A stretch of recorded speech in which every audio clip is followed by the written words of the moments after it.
in the world. Just the number of broadband users in Pakistan is more than the entire population of Canada. Just the number of social media users in Pakistan is more than the entire population of many countries in Europe. This is not a small market. This is a country with huge potential. And Ali Nasir, I don't know whether he's still here or has left, I really liked his speech because he said we can do better. Of course we can do better. You look at a country of the scale of Pakistan, mostly young people, educated, urbanized. You look at the adoption of technology in Pakistan. You look at our exports, they don't line up. We only export, what, $32 billion worth of goods and services. We could be doing a lot more in this country. And this could be the beginning of that. Many years ago, I took a short course at Harvard, and as part of their case study, they presented Pakistan as a country which has a lot of potential in manufacturing, but has not been able to progress as well as it should based on this potential. Our industry, almost cottage industry in fan manufacturing, out of a whole belt in Gujranwala, Gujarat, etc., has not been able to progress to a point that they've become an export-oriented industry. We used to be a very large producer of medical equipment. That has eroded over the years. Our textile has not grown as much as we could. And we have totally untapped potential of the electronics industry. There is very little electronics that gets manufactured in this country. It's not just electronics, also products like fiber optics. For the local huge demand, but also export potential. But what has happened is in the last 3 years or so, there's been good work in this sector. There was a very good policy that was brought in for local handset manufacturing.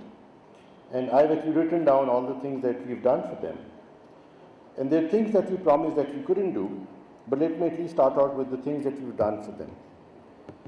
The handset manufacturing industry has made so far, from what I can tell, there are various numbers that I got reported this morning, but about 57 million phones that have been locally manufactured. That's a very large number. Considering that our domestic demand is only 25 million phones per year. So a large fraction of the local demand could be met by local handset manufacturers. And these are not just manufacturers with local brands. There are, I'm told, more than 35 international brands that are beginning to either manufacture in Pakistan or explore this market.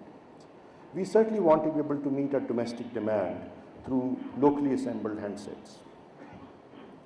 For this, the government has given a lot of incentives to the industry. Some we've promised and not delivered, but many that have already been put into play.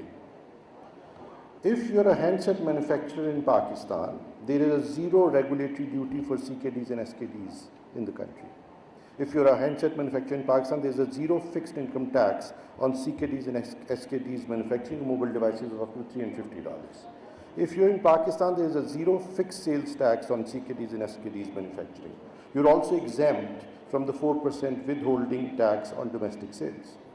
These are all the things that the government thought of about 3 years ago and passed on to local handset manufacturers.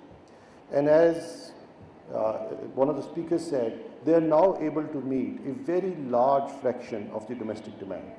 The domestic demand is about 25 million handsets. They produced 16 million handsets in 2021 and about 24 million in 22. So a local handset manufacturing industry can actually meet a very large fraction of the domestic demand. But the real benefit of this industry would come when they would be able to export these phones in a globally competitive market. Currently, the phones that are produced in Pakistan, their average value is about 15,000 rupees. These are 2G and 3G phones used by the masses. So the question is, what can we do to incentivize adoption of high-end phones, production of high-end phones, and export of high-end phones from Pakistan?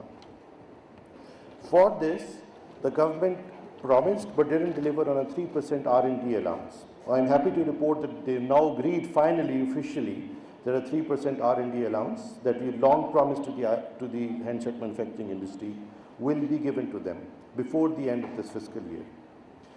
This 3% would eventually increase to 8%, which would be very comparable to just the regional policies that we have.